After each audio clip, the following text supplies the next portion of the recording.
Okay, welcome to a quick tutorial on the pen tool. I'm going to be talking about the pen tool in relation to creating a Michigan logo or recreating one in the Pepsi logo.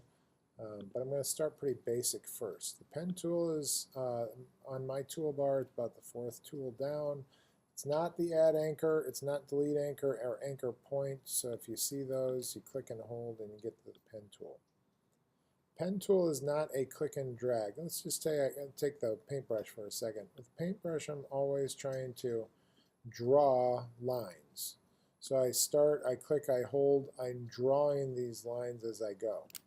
So with the pen tool, it's different. You don't draw, you would get this weird like thing that's popping up like this if I click and drag.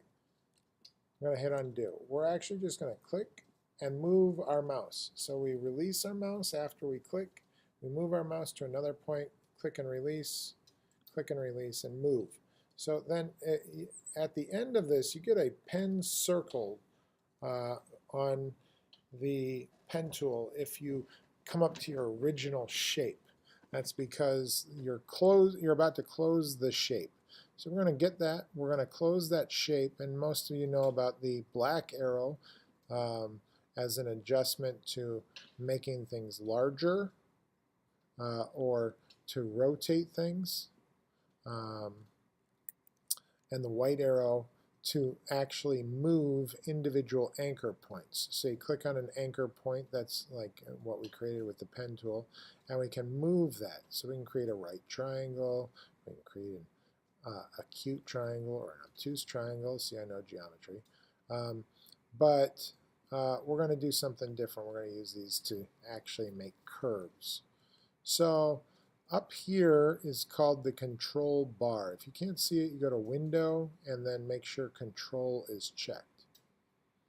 Control bar, you click on the point and you get either the convert to corner or to smooth. So smooth looks like this. It's a rounded point. It's going to take those curves on both sides and it's going to add an anchor, or the handle. This handle can be extended out. So this is one way you could potentially create a half circle, is with 3 different points, and then move this into a circle kind of distance. It's not the best way, but this would be one of the ways. You can take this handle and actually curve it and get a shape like that if you want. These handles are adjustable, but let's just say you want to go back to a straight up corner point. That's where this convert option is available, and it just snaps it back to a corner point. So if we want to make this triangle into a droplet of water, we're going to click on this point down here. We're going to say convert. We're going to click on this point down here and convert to both smooth points, and it looks a little bit more like a Hershey's Kiss. So I know I need to do a couple of things. One, I might have to take my white arrow and move these points around a little bit.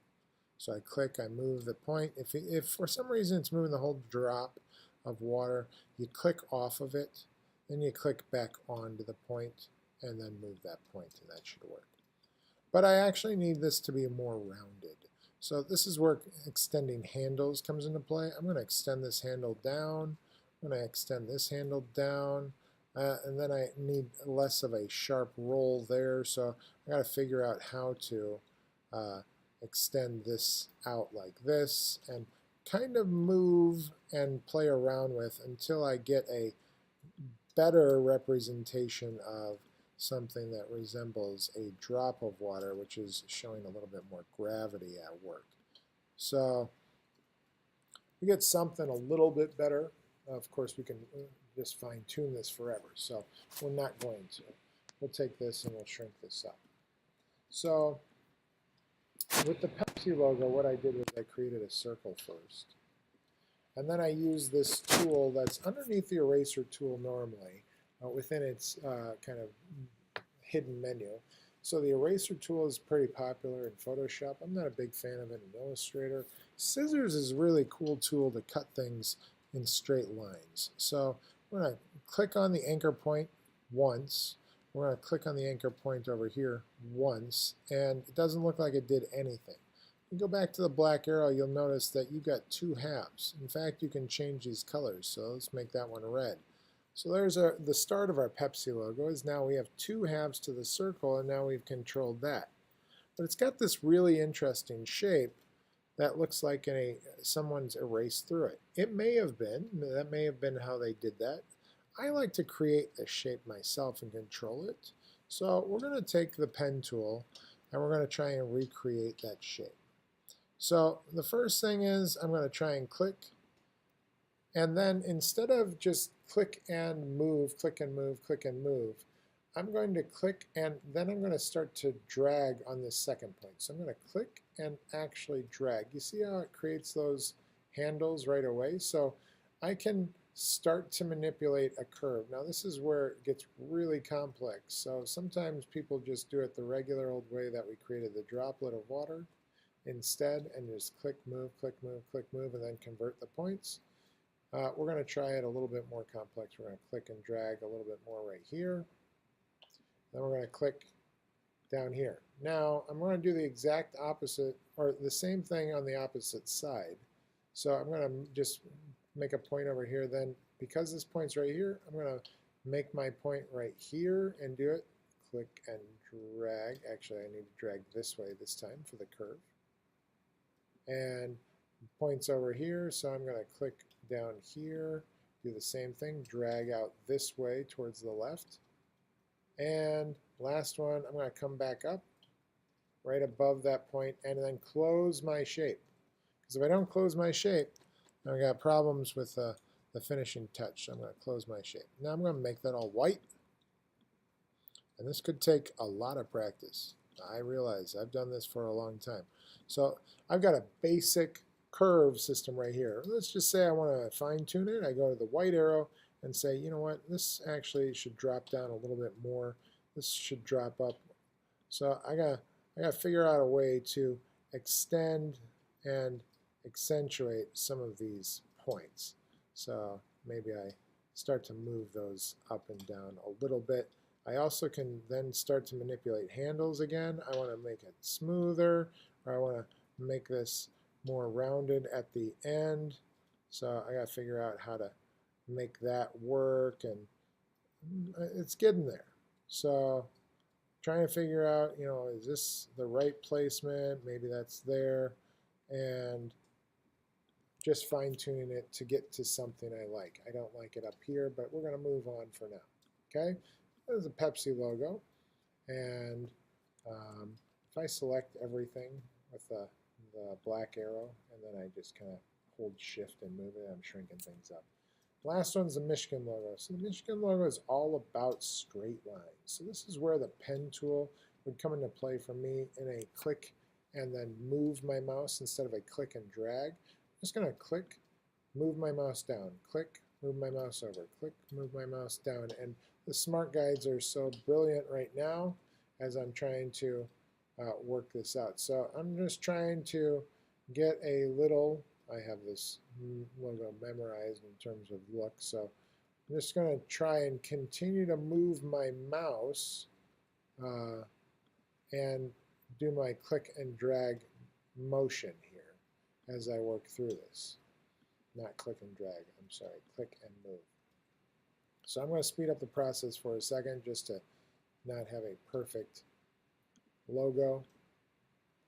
I'm going to make a mistake here. It's obvious right here what's happening. I am not closing my shape. So I want to close my shape. But let's just say I forgot that for a second. I then click on this and fill it, you know, with that Michigan blue, and I put a stroke around it that's more of a yellow, and I bump up that stroke weight, and I'm like, oh my, look, I didn't close it. So this is where the pen tool comes in handy. You can take an existing end of a point. You see how it turns into a pen slash? That pen slash means continue on from where I left off. So I'm going to click on it, and then I'm going to come over and finish my closing shape by coming over to the original point. It turns into a pen circle, and I click. Now I've got my complete shape. Pen tool is also interesting because I can mouse over the existing path, which is the line, and it turns into a pen plus tool. Pen plus tool lets me add points. So this is not an add point. That's just a regular old point. The add point to the path actually has a plus. So why would that be necessary or invaluable? You can take those and you can manipulate those in a way to say, you know what, I just needed one extra part to that. Maybe I needed to figure out how this M worked a little bit better. And then you're like it, then you're thinking, wait, no, I liked it a little bit better the last way. So I take the pen tool and I can mouse over any given point, it turns into a pen minus. And with pen minus, then it removes a point on the path. So I click it, it's gone. I click it, it's gone. I would take my arrows and I'd move these around until I loved what I saw and straighten that logo out. You can also mouse over, or you can hold shift and click on multiple anchor points at a time. So I clicked on these two. You notice how all these are white except for these two. And I can actually drag this whole path higher. So I'm moving both at the same time. So let's just say I want this leg to be wider. I'm going to click on this one and hold shift and click on this one. And I just move this whole line between those two paths. So it's a really helpful way to move more than one point, because a lot of times we're not just dealing with one mistake, sometimes we're dealing with multiple options. So that gives you a sense. Hope this was helpful. I know that's just touching base on the pen tool, and that's not everything you need to know, but a lot of it comes through trial and error, making mistakes. Until next time, thank you.